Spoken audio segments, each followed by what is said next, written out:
Welcome everyone to Los Hijos del Rol for this 20th episode of A Story Always. And for this special occasion, we have once again Jay Iles. Thanks a lot, Jay, for being here with us. How are you doing? I'm doing really well, thank you. Glad to be here again. Yeah, you're the first recurring guest on the Oh wow! on the podcast.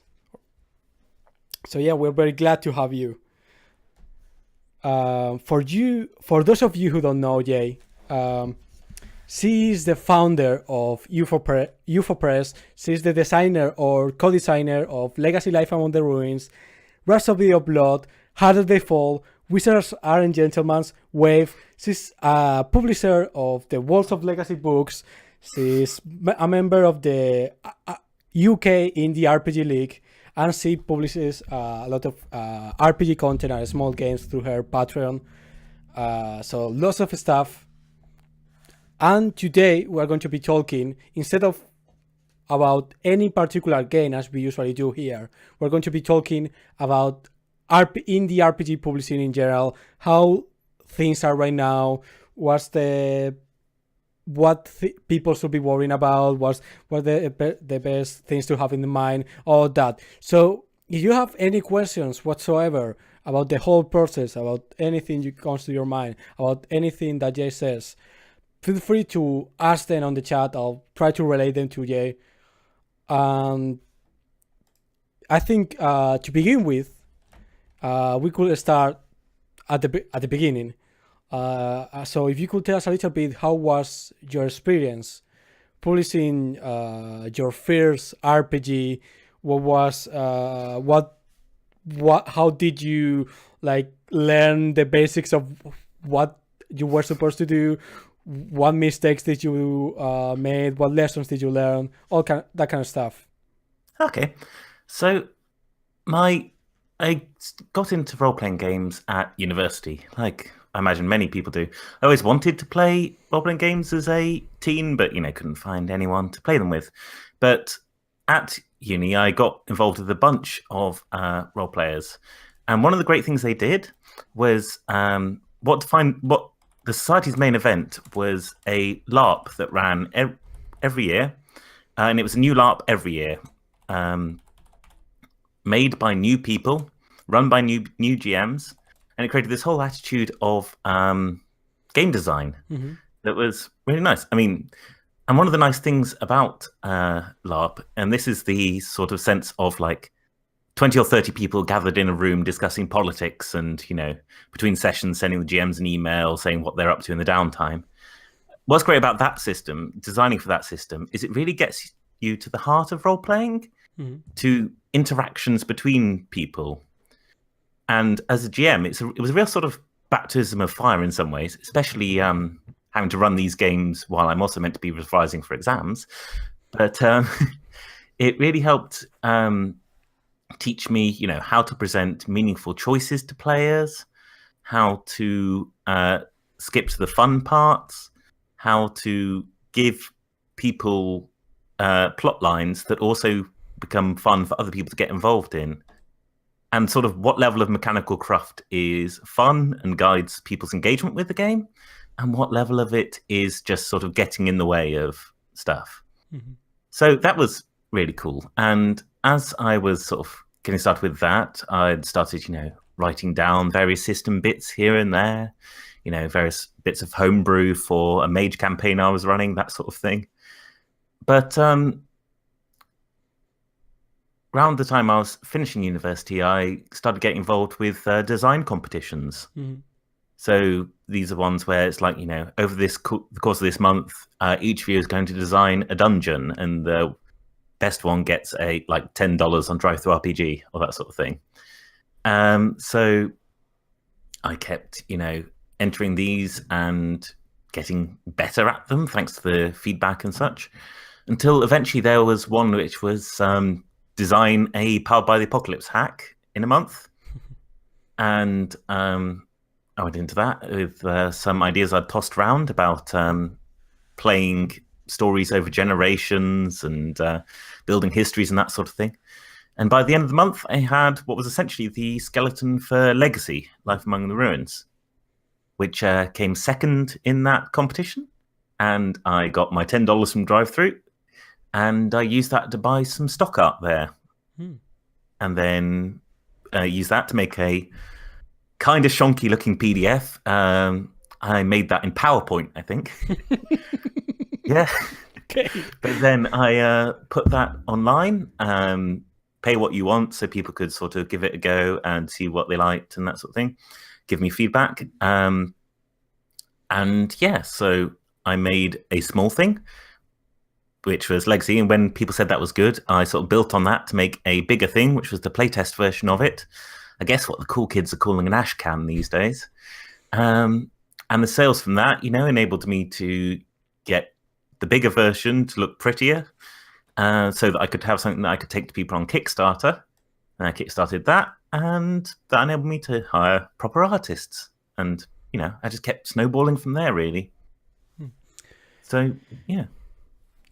What resources have you found useful through the years to learn about all the intricacies of publishing in terms of, like, I don't know, YouTube videos, books, communities even? Yeah, it's interesting. A lot of it was somewhat self-taught, in that sort of, I started just publishing books through print on demand on DriveThru, and it was just, following the guidelines in their tutorials to begin with, which is actually quite good in terms of like telling you how to basically do a layout in free layout programs. But then actually a large part of it is looking at books that I liked in terms of book layout or the content flow, the chapters, that sort of thing, and just trying to work out what it was about them that I liked and what about them I didn't like, and try and build on that for my own things. Out of curiosity, what games influenced you early on in terms of like design, presentation, all that? Let me think. And obviously, Apocalypse World was a very big influence when I started out, but partially because one of the things that Vincent made a big deal out of was that that's all illustrated with stock art that he ran through a Photoshop filter to get that sort of black and white style. And, he was very big about, like, you don't need to spend a lot of money to make a good book game. I mean, if you look at Apocalypse World, that does not look like a book that's had a lot of money put into it, But, so that was good. And its sort of style of content flow was very interesting, the way it sort of structures. Okay, here's the first session, here's the characters, here's what you do. And, sort of breaking out all, sort of structuring the book as if, like, the things you need are at the front, and then further digressions of later on, which was great. I'd say Dungeon World was also quite a big inspiration in terms of how that's a book that's pretty nicely laid out, I think. Moving forwards, there were a lot of other quite interesting things. I mean, in terms of things not to follow, I remember, reading through a lot of the White Wolf books. As I say, I was running a mage campaign, and those books are very, very dense. You've got these sort of hundreds of pages of like 2-column text, occasionally broken up by some art. And a lot of it is there for the sake of being there, I find, a lot of the time. Like, I've barely used most of it in games, even when I was specifically using that book. But, you'd read through an entire 200-page book and find like one thing that was of use to your game. So there's definitely a philosophy that the stuff on your pages should be clear. People shouldn't like get fatigued looking through your books, but also you should try and make sure that all of it is pointed towards being gameable in some way. Yeah, I've talked with other authors who've told me about in the early days when there was this pressure of these are the things that should be in an RPG book. Like, one of the craziest things I've ever heard is that in the original edition of Burning Wheel, and the end of it, there was a rule saying, "Oh, but you can ignore these rules if you want." And it's like the most anti-Barney wheel thing I've ever heard.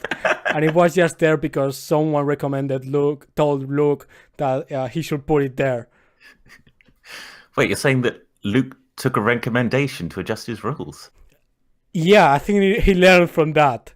Oh yeah, that was very early on in his career. Yes. Very well. Yeah. All right. So yeah. Yeah. Oh, okay.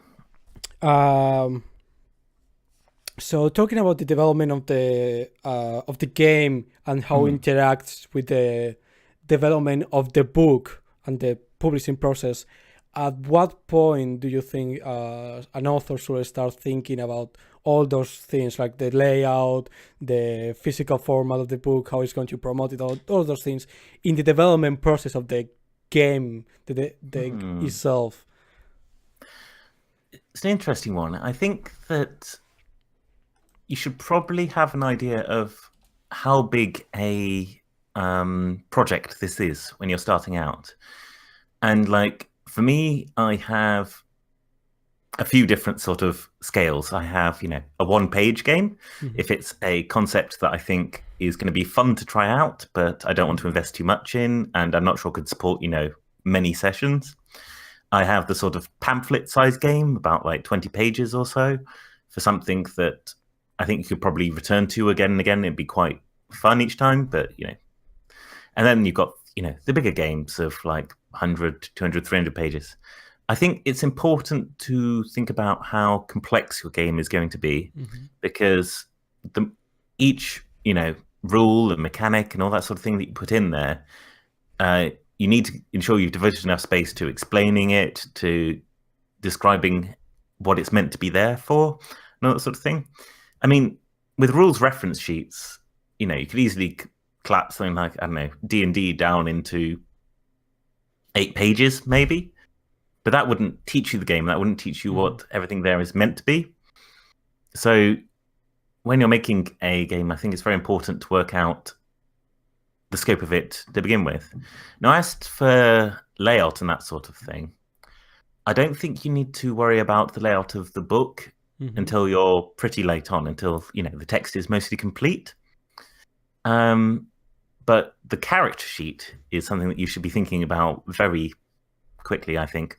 Or not necessarily the character sheet, but how are people going to play your game? There's a lot of game design which sort of writes a game and then at the end sits down and, just puts some boxes on a character sheet and hands out. But that should be integral to the process, right? The handouts and the sheets like that are your user interface for your game. They're how people remind themselves what's important, how they carry on and play the game, and how they sort of keep track of what the state of things are. So, yeah, I'd definitely say get started on character sheets and handouts around the time that you're first trying to put the game out for playtest.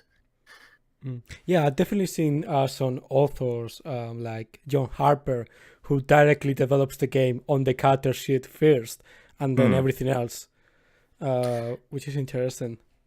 Yeah, well, it's a good exercise for your game, actually. If it's if your development has stalled, or if you're not quite certain, what's important and what's not, try and make a character sheet for it, and that'll tell you some things about what's important and the sort of grouping of information and all that sort of thing.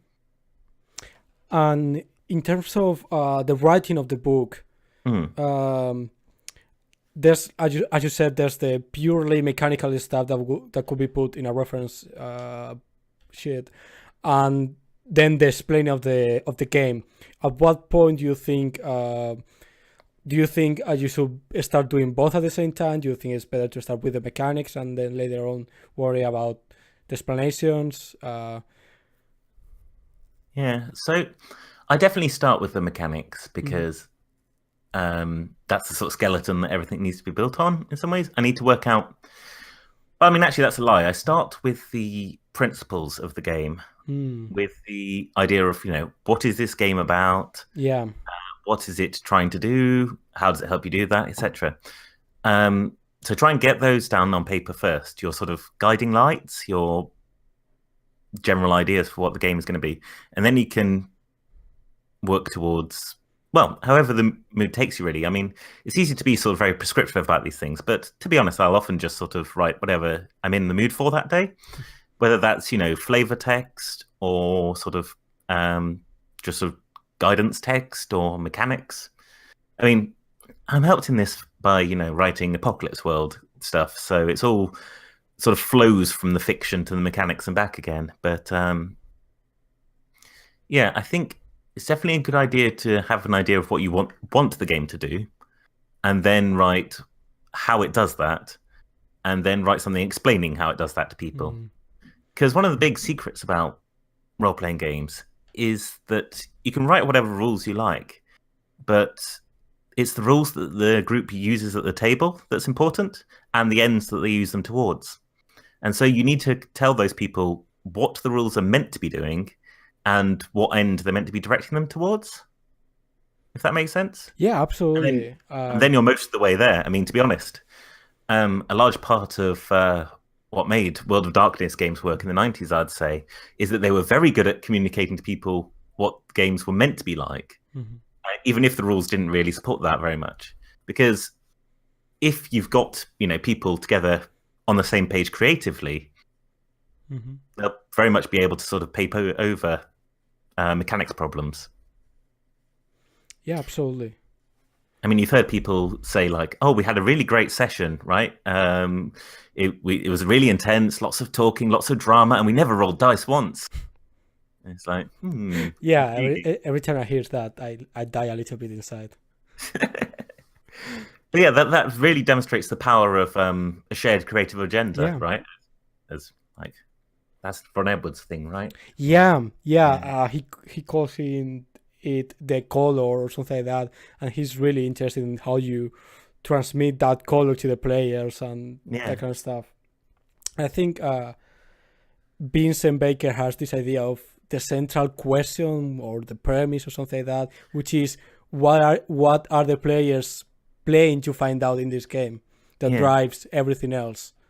Yeah, that's the fruitful void, right? Yeah, it's kind of like the player-facing version of that.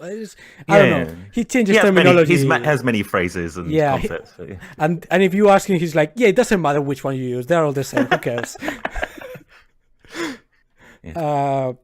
So one of the first steps, kind of in the publishing process, is actually gathering attention for the game you're going to publish.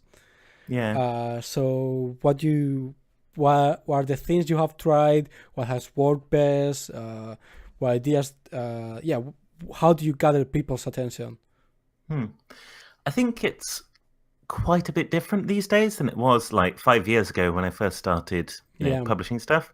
Those days, I put something up on Drive Through RPG, Pay What You Want, and that was notable. There was a game up there because that was like within a few months of that system starting. So, it was a big new thing. And then Legacy got featured in one of the bundles of holding, so that was huge for it. But those aren't exactly things that you can work towards as a developer. These days, I'd say what you need to do is run your game. You need to run your game where people are watching.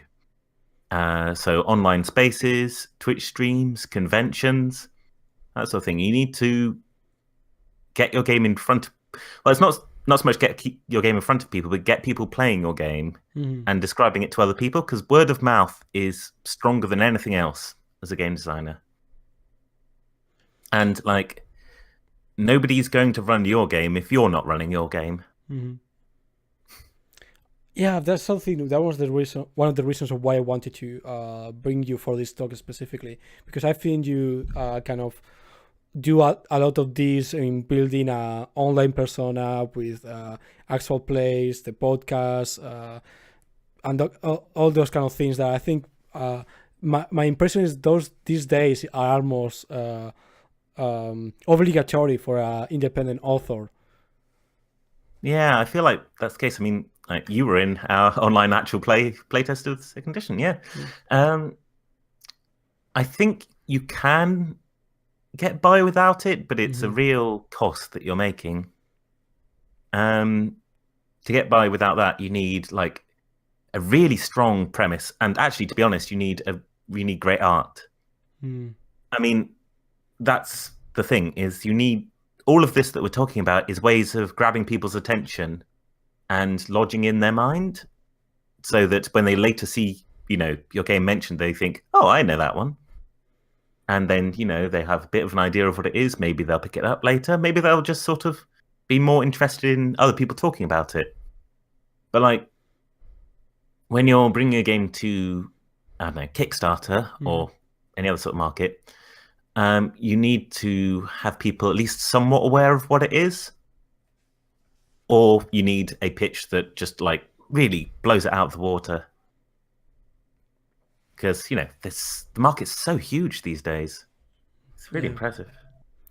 And another factor I've noticed, I mean, I don't have data, but my impression has been that these days in indie publishing, if you do a PBTA game, it's like you have a public that is already there, listening to you at least.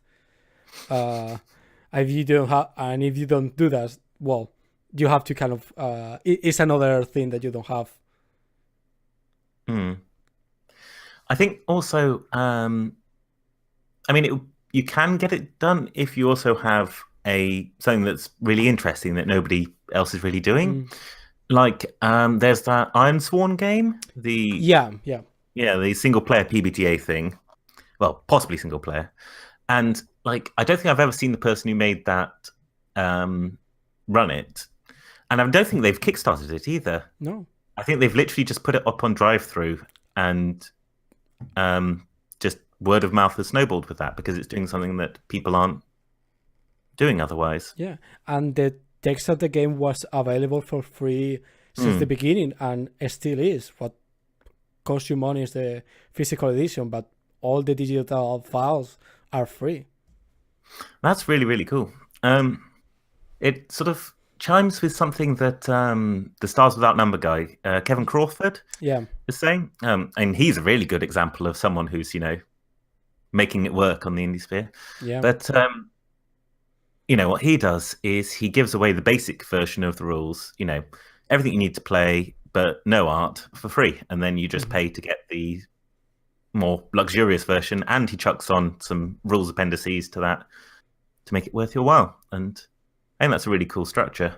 Yeah, and also for that game, like what we were talking about actual plays, like you could see the number of cells and of games running Roll20 spiked when the starts Adam with Coble? yeah, Adam Covert was running Swanson with that game, and like Yeah. it suddenly became so popular. Yeah. Well, I remember seeing Evil Hat tweeting out a graph of the sales figures Yeah. of Monsters of the Week, and you could clearly see the point where the McElroy brothers started playing it on the Adventure Zone. It was just always a magnitude more sales. So, I mean, like, I would say if you're an indie publisher, get yourself played by Adam Coble or whoever, but it's not really a Yeah. anything. It's not really a thing you can make happen. Except by just, making a good game. Yeah. And a game with hype behind it. So we were talking about the art. How do you go about getting art for your game? How do you go about finding the right artist? About budgeting it correctly, because artists can be really expensive. Yeah. Honestly, art budgeting is not is more of a science than no, it's more an art than a science. Maybe I don't. To be honest, I'm not very good at it. Because I enjoy art so much, I'll just sort of just chuck more pieces on as I go. But actually, to be honest, I found the best thing to do is find an artist that you like. Tell them what your budget is and ask how much you can get for that. Because and especially if try and sell your project to the artist, within reason, you know, don't hound them or like harass them or whatever. But like, if an artist is excited in your project and you let them use that excitement, let them be a part of the project and put their own mark on it, that helps you immensely in sort of getting good value for money. But for me, I mean, it's a lot like what I was saying with layout, right? I look at books that I've liked the art for, and I try and see if I know the artist for them, or can find the artist for them. Like for Rhapsody of Blood, I knew I really liked the art in Unbound. And so I got Adrian Stone, the artist, to do that. And it worked really well. Yeah. There is the issue that without a Kickstarter budget, you don't really have art. I mean, it's worth commissioning at least a cover for a Kickstarter. So that probably be about, well, depending on the quality of it, anywhere between like £400 and £600, I'd say. Right. So it's not great, but a lot of the time, the artist will give you a lower quote for that if it's as a sort of down payment on top of the art for the rest of the book. So it's like a sort of bulk discount, assuming that your Kickstarter will fund if they're like into the concept. How do you communicate that idea, your concept, your vision of the game to the artist? So a lot of the time, what I'll do is I have this folder of bookmarks on my web browser that is just artists that I like. And so when I'm wanting to get a project illustrated, I'll go through that folder, glance through all of them, get a short list of ones I like. And then for each of them, I'll go through their portfolio and think, what is it about this artist that I really like for this project? And then I'll try and explain that to them. I'll say, like, so for Rhapsody of Blood, I said, you know, it's a somewhat gothic, action-oriented game, and I think you've got a really sort of cool kinetic style that would work really well for it. That sort of thing. Explain to the artist what it is about their art that appeals to you for this game. And a lot of the time that'll work very nicely. Yeah, that's really cool. Yeah, I have to say that the Legacy books are all gorgeous. So, and in terms of the layout, I know you've done a little bit of layout for some of your games, and for, I imagine, the bigger ones you're calling some other people. How do you find the right person to do the layout, and how much do you tell them what you want, and how much freedom do you let them?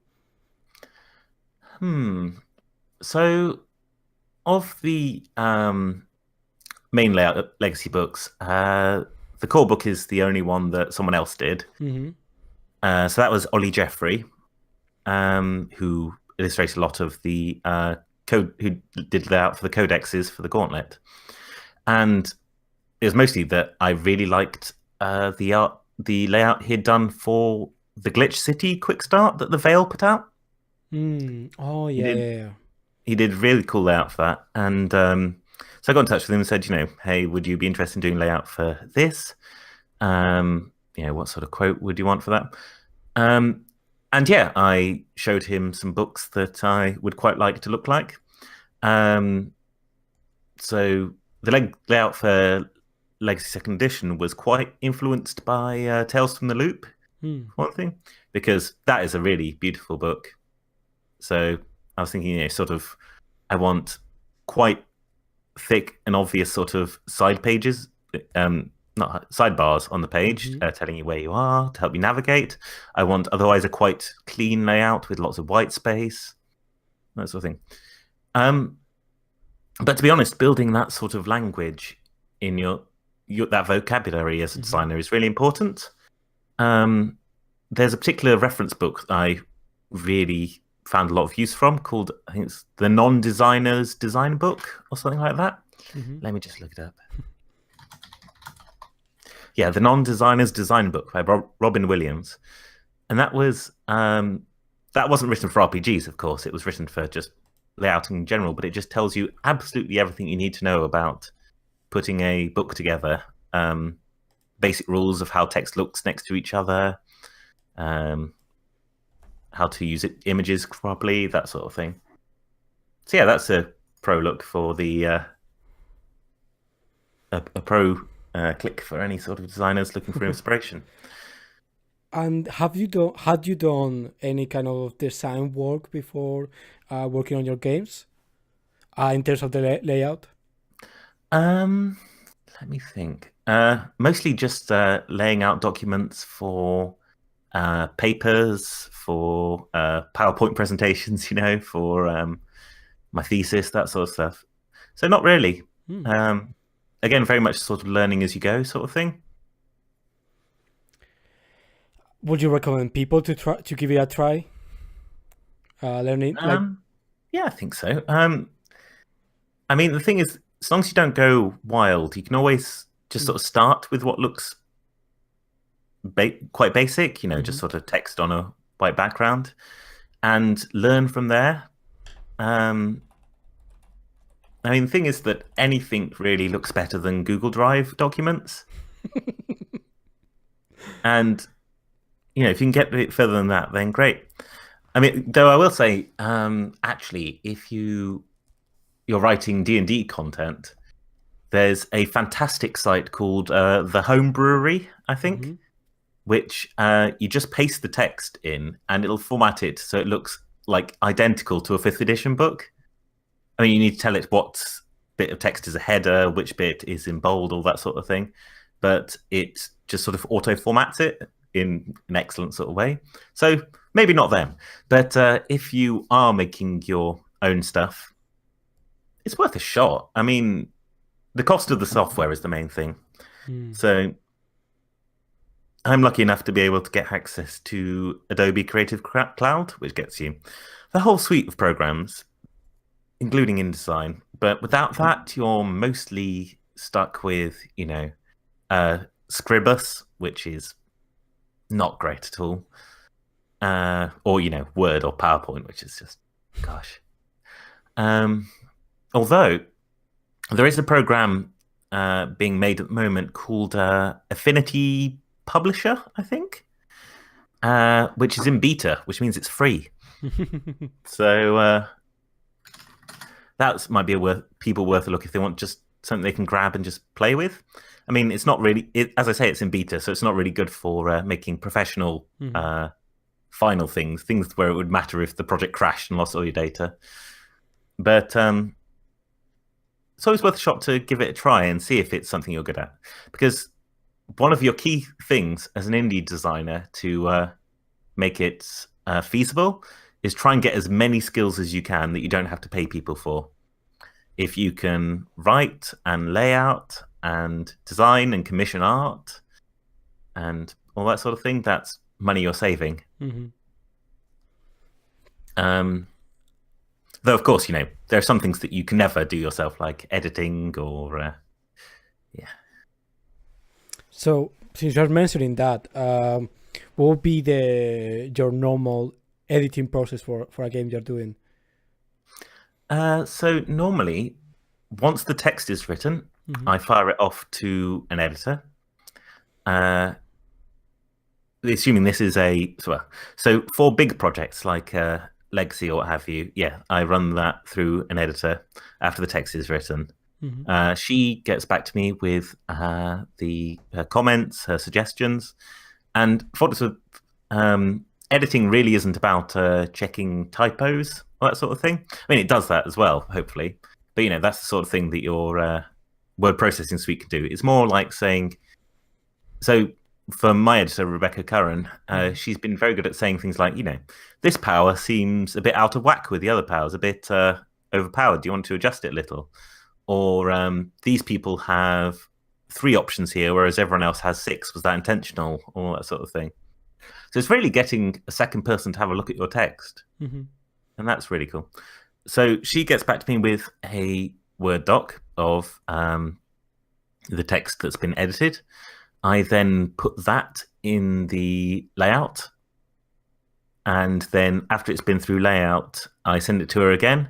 And she goes over it again just to sort of see that everything makes sense with the text now flowing through the pages. And it's also a second chance to spot anything odd or strange. Do you find it's useful to get an editor who is experienced with RPGs specifically? Oh, definitely, because what they're really acting as is, I think, what's called a developmental editor, which is basically, in part, making sure that the text does what you want it to do. As in, it teaches people how to play the game, and the game works properly. And you need someone who's experienced with RPGs, I'd say, so that they know what good rules writing looks like, what bad rules writing looks like, that sort of thing. And yeah, I mean, the thing is that if you had an editor who wasn't good at RPG stuff, they'd still, help the text flow better and read better. But maybe sometimes the way in which they tell you to adjust it so it flows or reads better actually disrupts its serving as a RPG text. Or maybe, once you've resolved those edits, you'll then need to go and show it to someone else who's going to do the actually make this work sort of thing. Yeah. And another important factor in the development of a game is the playtesting, which is a little bit related to that. What is your current playtesting process? Both the one you do yourself and if you do external playtesting with other people running the game? So a lot of the time, there's multiple ways of playtesting a thing. The first is just getting other people to read it. And once you've got a community who's informed enough about the game, they'll be able to spot bad things or good things, once they're reading through it. The next step, of course, is to run the game, play it. And actually, to be honest, for legacy content, that's mainly been the reserve of Douglas, my co-author. He's got multiple groups in his hometown in Brazil, playing through just like every new bit of legacy content that comes out and sort of testing it and seeing how it works at the table. But then there's getting other people who just had no hand in writing it to play it. So a big part of that is, being very open with Kickstarter backers, being very free with your drafts so that people can take it to their games and try it out as much as possible. And obviously, there's Kickstarter, there's playtests I run myself, with my in-person groups and online.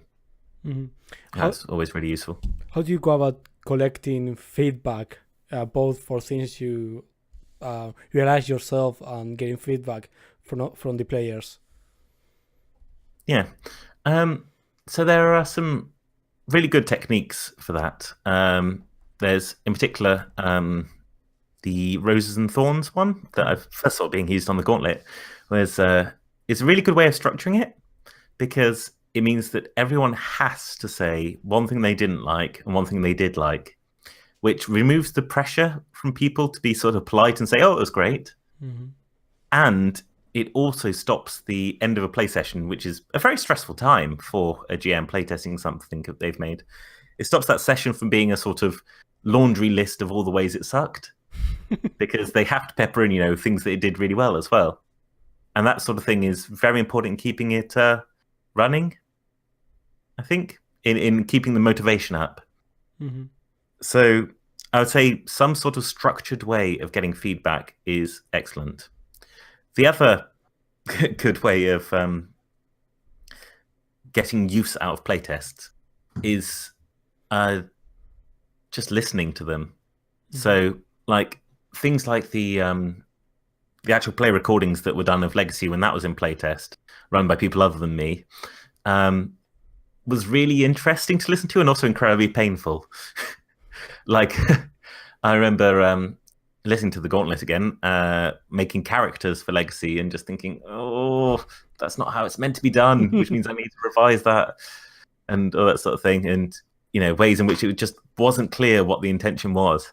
and that sort of frustration sense that I get is really great at making me think of solutions. So yeah, there's this whole new avenue of being able to listen to other people play the game and watch them that wasn't available before. Like that I've heard many authors both be happy that it's there, but also terrorized that they has to see other people going through their games. Yeah, indeed. A part of that, I guess, is preparing a playtesting document for people to use. What do you think are important stuff that should be there that maybe people can forget or? Interesting. I think in some ways it's important to, for each playtesting release that you put out, work out what this is for. Like, is this to test a particular mechanic? Is this to test character gen?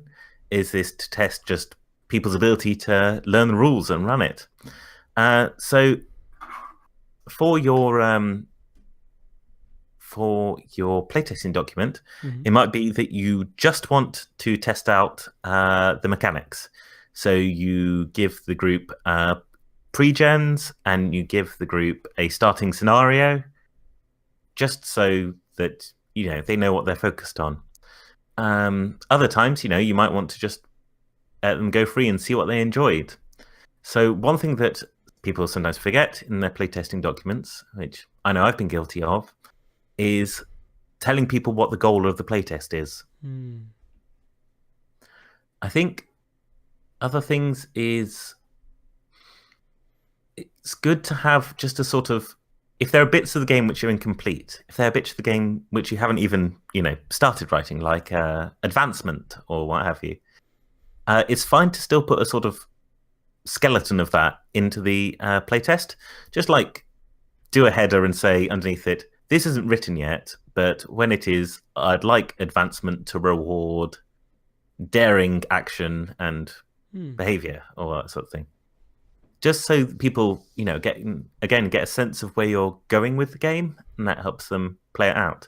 Or if a situation does arise, you haven't written the ship-to-ship combat mechanics, and they get into an excursion with pirates. If you've got you've given them a sense of what that would look like in the final version, that helps, I think. Yeah, that's a really interesting idea. And also part of this, and I've asked this question a few times, and everyone hates it. How do you know when to stop editing the game, playtesting the game, improving the game? Yeah, it's a tough one because no game's ever complete. I think mostly for me, in some parts, it's a financial thing. It's for every game, there is a calculation you have to do, or you can choose to do, which is how much do I want this game to sell, or how much would this game need to sell to be worth the time I've invested in it? And past a certain point, you really get into diminishing returns for time investment and sort of increasing the quality of it. And you think, I'd promised Kickstarter backers it would be done by X. It's now X. Need to release it. But that's a very cynical way of looking at it. I think another way of looking at it is once you know that that it works, once the game text is complete and it's fun and people play it and have a good time, I think it's well worth just sort of putting things out there and getting it going. Especially with a sort of, I don't know, I'm a bit split actually in future releases. What I've done sometimes is release the PDF earlier, and then, based on feedback from that, then get the print run with some final edits and distribute it. But I have heard that is very bad for the sort of game's momentum in many ways. And that's one of the things that I keep forgetting his name, the Stars Without Number guy, Crawford. Kevin Crawford. Yeah, that's one of the things he has been big on is you should release a physical book at the same time as the PDF, always. And that's something I'm going to try. But that really drives the pressure home to make sure that this is the right thing. Yeah, but I can see the other side of it, because even with Blaze in the Dark, as big as it is, I still see people complaining like, okay, what version is this? Oh, is this mechanic still here? I don't know. I've played like so many different versions. Yeah, so I was about to bring up Blades in the Dark, actually, because, I mean, the end version is very good, but it's interesting that how much it's changed from the version that people pledged for. Yeah. And there is a sort of, well, as a indie designer working on Kickstarter, one of the things you have to be really careful of is scope creep and retroactively sort of changing the scale of what you want to do with the game to justify the amount of money it's made. So I think it's really, really, really helpful for a game to have an idea of what you want it to do from the start, an idea of its scope, of what the finished product you hope will look like, and then just write to that. And when it's done that, I mean, obviously, if it turns out that just really doesn't work in playtesting, you should alter that. But to be honest, for me, when a game gets to the point of Kickstarter, I should have it pretty locked down. You know? Like all the revisions that Blades in the Dark went through after Kickstarter, I kind of would have preferred if those had happened before it, you know? Just so that they were very clearly saying, this is what you're getting, and this is what you can expect from it.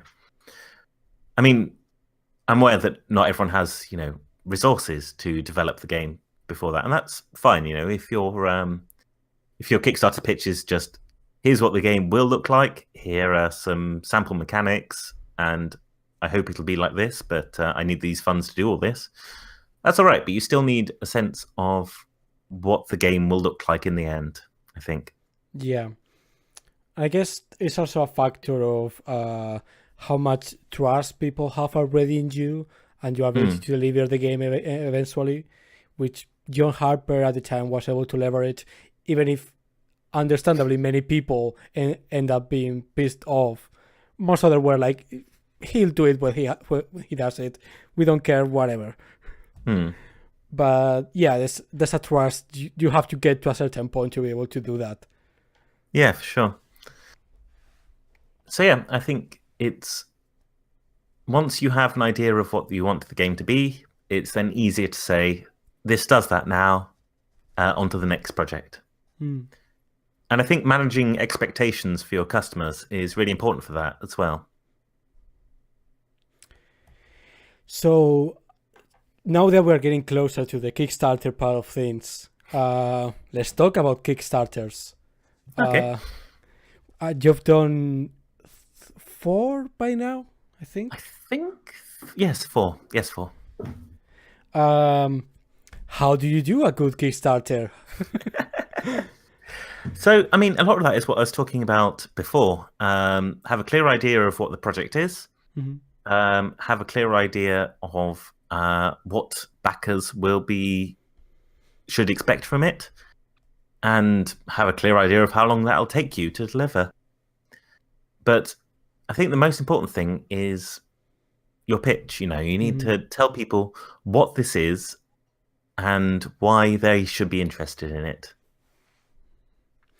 Because, you know, it's easy to say, you know, this game will take you to the moon and will be the best thing that's ever happened to storytelling and all that sort of thing. But if you know, backers will respond a lot better to you clearly saying, this is a game about playing revolutionaries in 18th century Poland or something. And here's why that's cool.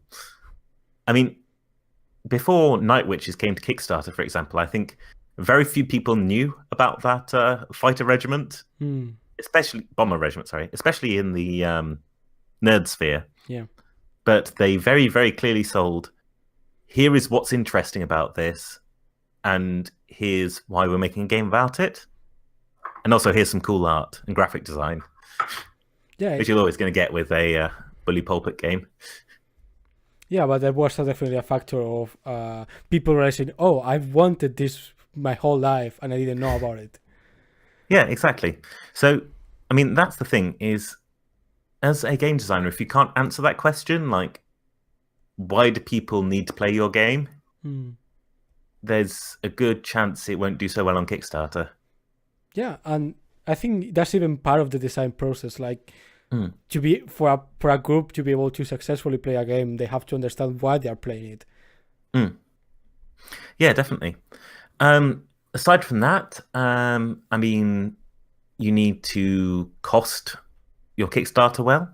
You need to work out how much you're going to be spending on books and various physical things. You should try and source quotes from that before you start.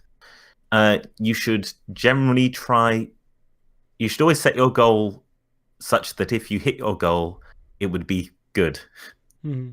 Like, I have seen people who have set their goal so low that if they didn't hit, like, 300% funding, they would actually be deep in the financial hole fulfilling it, which is just a bad idea. You really should include in your budget payment for yourself. For running the Kickstarter, if nothing else, because it's really, really stressful.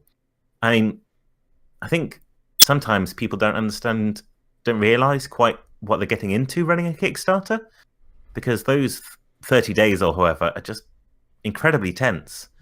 Not just like before it's funded, but even after, you've crossed 100% funding. It's, God, you're sort of constantly checking, your activity feeds. Every time that you get a notification that someone has cancelled their pledge, you think, "Oh God, what did I do? Is there something I can do to get this person back?" Which, let me track them down, go to their house, and convince them to come back. God, I know people who have got emails from Kickstarter creators after they cancelled their pledge, saying, "What did we do to lose your support? Please let us know." Which didn't work well for them. Yeah, it's like the ex-boyfriend. What did I do wrong? Please explain to me. Exactly. You're never going to get a satisfactory answer. Yeah. But yeah, also, you should definitely have something eye-catching and memorable that people can share. Definitely art is wonderful for that. You should have at least some of the game available, I think. I mean, it's one thing a lot more people are doing these days is putting, the raw text up, or a section of the game up on just available on the Kickstarter page, or even just the current draft of the game available as soon as you back. Yeah. That sort of thing just shows people that you mean business, that you're professional, that you're, worth investing in. And, similarly, having prior Kickstarter credits is very useful for that, because people can see what you've done. Well, that doesn't really help first timers. Yeah, but yeah, having something people can see from the actual game is really useful, especially for mechanics snobs like me that are like, "Oh, is this really going to be my kind of game?" And just even having a character sheet, you get an idea of what kind of game it's going to be, and that can be pretty useful. Yeah. The other thing is that it's easy to look at the blockbuster Kickstarters, things like, I don't know, Tales from the Flood or what have you, that's just making ridiculous amounts of money, and think, "Oh, I want to do that," or because my Kickstarter hasn't made that sort of money, it's a failure. When it's really important to start small and work your way up, I think. Especially for your first Kickstarter, I'd say. Don't do it for the 300-page, 500-page monstrosity or whatever that's your magnum opus. Try and make a sort of smaller venture, like a 20 to 40-page game with a modest print run. If you can make something of that scale, then people will trust that you can deliver something bigger. And if you can't do something of that scale, then that's probably a bad sign. And in terms of extra stuff, reward layers or whatever, like magic special dices, custom caps, whatever. How, yeah, when it's useful, when it's too much. Yeah. This is certainly something I've fallen afoul of in the past. Like for the Legacy Second Edition campaign, I thought, because we're doing so well and enough people have backed and that sort of thing, I'm just going to give everyone free posters. Yay, that won't be a problem at all. But gosh, the amount of hassle I've had, ordering those, getting them shipped to people, and then people complaining that their free posters are too creased and they don't like them. And oh dear. Basically, you should never promise backers anything that you can't deliver satisfactorily. Even if it's for free, even if it's just as a sort of little add-on to a pledge level. Everything you produce should be at a satisfactory quality to you. Mm-hmm. And so I would say hold off on those. A lot of the time when people are backing your Kickstarter for lots of money, it's because they want to support you and they want you to make the thing that they're backing. All those tiers generally are ways of people giving you extra money to get the book, the game that is at the core of it. So try and make sure that you can work on the game. Now, things like custom content, I've had quite a lot of success with. Things like, we'll make a playbook according to your specifications, or we'll make a adventure quick start according to your desires. Those can be really good because, if one thing, I always price those so that they also get me a new piece of art to commission, which is great for me. I always enjoy commissioning more art. And for another, it gives you extra content that you can put in your book and that will keep that will improve the book, assuming the backer's idea is good enough that you can make it into a good thing. Have you had, I don't know if I should ask this, but have you had the occasion of something that wasn't really workable? A little bit. There were some concepts where it was obvious that the backer basically wanted us to make their homebrew campaign a reality, complete with, stats for all the antagonists and protagonists in GURPS. And I was like, well, that's not what we promised you. We're going to make something that hits the same themes, but they're not going to have all the powers that you have statted out on a precise point-by-point basis. But I think they were happy with it. I hope they were happy with it. They certainly haven't heard them unhappy with it. So there we go. Nice. But it's always, I think, I always phrase those tiers as we will work with you to design something rather than you will design something. Because it's important that it's consistent across the book. I know some people also do tiers where it's you will play a session with us. But to be honest, I've always felt a bit sort of self-conscious considering those sort of things. Maybe if you had some prior fame as a streaming GM or that sort of thing, a sort of GM that people want to play with, I'd go for it. But I don't know, a lot of the time I think it's just get a nice thing is what most people are looking for a Kickstarter. Yeah. One thing I think just talk a little bit about on Twitter or something like that is the video, using putting a video on the Kickstarters and the usefulness of them. Oh, a video. A video, yeah. Yeah. Sorry. I think I'm surprised somewhat looking at the stats for them because I never really watched them. I don't know about you. No. I mean, sometimes when people point out a particular thing for a Kickstarter, oh, this one's got a really good video, I'll watch it because normally that's quite entertaining. I know Unknown Armies 3 had a really good one that was, well shot and well edited and all that sort of thing. But yeah, so like for Legacy Second Edition, for example, almost 8,000 people watched the video for that Kickstarter. So people are watching it. I don't know how many of them go on to back it, but there we go. But the most important thing, actually, is that it feeds into Kickstarter's algorithms. It's, as far as we can tell, having a video on your project is a requirement for getting the Projects We Love sticker and getting, featured on their pages and that sort of thing. And it really helps drive engagement, apparently. Also, it's something that you can put on YouTube and point back to your Kickstarter. It's something that you can put on Facebook and point back to your Kickstarter. So, if you can make one, it's generally good too.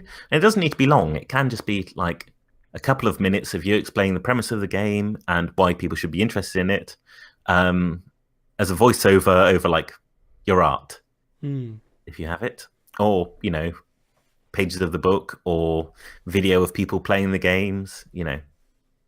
Generally people don't want to watch like 2 minutes of you looking directly at the camera, talking and monologuing at them. But maybe that's just me. No, I definitely agree. I skip most of the videos anyway. I guess the only ones that catch my attention are the weird ones where I think for games like Spirit of the 77 and the other game they had this weird they do these weird videos. Like for one of them is one of them dressed as a servant from the manor, speaking in a creepy way, and there's so weird stuff in the background, and you're like, this is not really selling me the game, but it's giving It's me fun to watch. Yeah, it's fun, and it kind of tells me how the game, the spirit of the game, how they view the game. Yeah, that could be cool. Yeah, how the creators, what the creators think of when they think of the game, that could be useful. Like, yeah, the Unknown Armies one, I think, was Greg Stolz looking slightly off camera and in a disused warehouse while sort of weird shit happened behind him. So that was good. Yeah, it fit. Yeah, I guess don't be afraid to be a little bit original if you think it can work. Yeah, but also don't go overboard on them. Yeah, if it's not your passion, if like making cool videos about your game isn't your passion, then you can just get by with a voiceover over like the art. Cool. Yeah, Maria mentioned Operation on the chat. Maria mentioned Operation Unfathomable. Unfathomable. That thing. Which apparently has a really good video. I'll check it out later. I'll have to check it out. Yeah. So another thing we were talking about before starting the interview was the delivery of the physical book, if there is to be one. Yeah, how do you organize the delivery for your book? How do you manage all that? How do you make sure, like, try not to make the costs get too high, especially with international delivery? Yeah, I mean, so I'm actually somewhat better off than a lot of RPG creators being based in the UK, because Royal Mail is actually pretty good, whereas USPS is Satan's own delivery service. But I think the best thing is just to, well, if you're a small scale publisher, just get Drive-Thru RPG to do it. Just give your backers at cost coupons for Drive-Thru RPG, so they pay a bit now during the Kickstarter and a bit later when it's time to print, and then they can handle all the shipping fees, and you don't need to worry about that. It's only when you get to the scale where you're commissioning print runs of books, which I would say is like 500 or more copies, that you need to worry about fulfillment. And for that, basically, I'd say look at services that provide fulfillment. You can do it out of your garage if you really want to. You can sort of buy the postage online and pack everything in your garage and then take it to the mail shop, and that'll take a lot of time, and you won't have a lot of the contacts that get that cheaper. Mm-hmm. But it can be done, and for a small operation, that's often easier. But if you have the resources to hire a warehouse, to get space in a warehouse, to get them to organize delivery for you, it can be a lot less of a headache. It can also be a lot more of a headache sometimes, especially when, books are being fulfilled in other countries and you don't have all the tracking information and the warehouse is being slow and yada, yada. But a lot of the time, it is just better to get someone else to do that for you. Mm-hmm.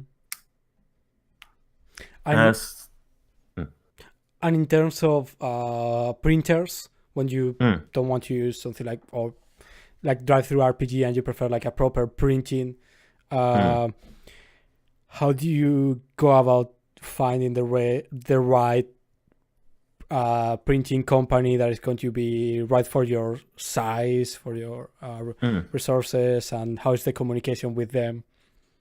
So generally, I've always had a good experience talking with printing companies. Mm-hmm.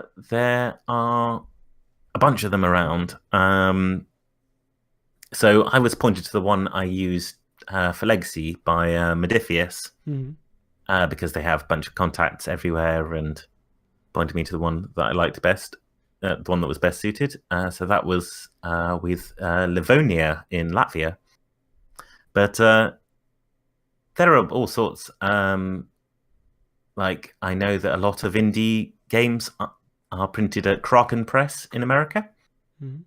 But and there's also Print Ninja is quite a good service online that essentially acts as a middleman between you and Chinese factories and ships it to you and handles all that. They're a bit pricier than obviously going to the factories yourselves, but generally it's better to have an intermediary when you're going to China. But yeah, so as I say, I would stick with print on demand if you're printing less than 500. Because the thing about traditional printing is that the cost really scales with the amount of books that you're selling. So, like, I, for example, got 2,000 books printed of Legacy for the second edition, and that, I think, worked out at around £3 a copy in the end. But 500, if I was printing 500 of them, it'd be more like £10 or £15 a copy. So, obviously the margins get a lot worse as you're going to smaller numbers. So, yeah. Also, big thing is to always make sure you get a physical proof mailed to you. Like, even after you've looked through the digital files that the publisher is using and that's all working all right, make sure they post you something that you can look through, because the amount of times I've got to the end of the process and, got the final copy and the same thing that backers are getting everywhere and thinking, I didn't spot that. It's just frustrating. So you can save yourself a lot of heartache by making sure that you get something like that. And a lot of printers will charge you extra for that, but it's well worth the costs. And kind of finishing, because we kind of gone through the whole process more or less, probably missed some stuff, but I also don't want to take too much more time from you. One thing we've touched upon a little bit before, which interests me a lot, is this idea of that right now you have to build your online persona and you have to put the streamer hat and the podcaster hat and many other things that weren't exactly a thing you had to do not so long ago. How is that for you? How is that working for you? Is that like something that makes it more difficult? Is something that you enjoy? Yeah. How do you see helping other people? So I think I was quite happy to get into that because, I listen to quite a lot of actual play or watch actual play myself. I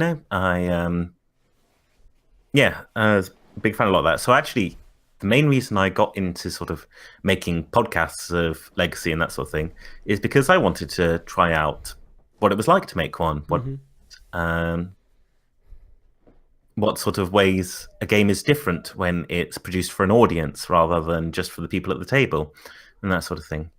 But it is definitely an artifice that you have to create you have to build something of a persona, even if it's not like a lie, it's still a certain version of yourself that you put online.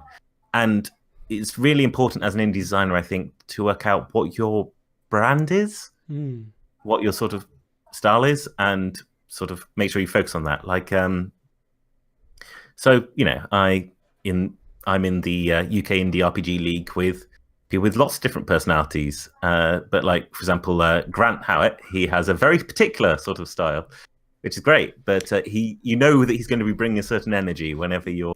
One image that is stuck on my head is from one of the Dragon meets, in which I only got to see it for a few seconds, and it was him running from somewhere to somewhere else with a cape flowing behind him, and and that's like, that's him. Yeah, exactly.